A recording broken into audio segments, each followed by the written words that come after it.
હાલો મિત્રો, તો જો આપણે તૈયાર થઈ ગયા છે ખાઈ પીને. આપણે જવાનું છે ભવનાથ. ત્યાં અમારે છૂટકીબેન તૈયાર થઈ ગયા છે. હાલો તમે અમારે બેરા ભવનાથ. મારે તો નતો આવું પણ બધાએ કીધું બાથરૂમ છે. હિંગુબેન તૈયાર થઈ ગયા છે. પૂજાબેન તૈયાર થઈ ગયા છે. નાની નાના બધા જો કમ્પ્લીટ થઈ ગયા. હાલો જાય ભવનાથ.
હાય ફ્રેન્ડ્સ, તો આપણે અત્યારે જો ભવનાથ આવી ગયા છે.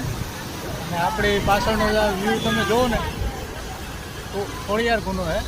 ત્યાં ખોડિયાર માતાજીની સ્થાપના છે. અને બાજુમાંથી જો અત્યારે ચોમાસું છે ને એટલે ફૂલ પાણીનો પ્રવાહ વહી રહ્યો છે. જો અહીંયા આશા છે. હજી તો ઓછું પાડે છે. પૂરીને બધા જો અમે આવ્યા છે. અને અહીંયા પૂજા છે.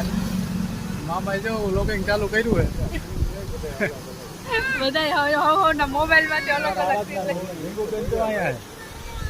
હા ઢીંગુબેન શું છે? શું કે હાય કહી દે બધાને. હાય કહી દે. હાય.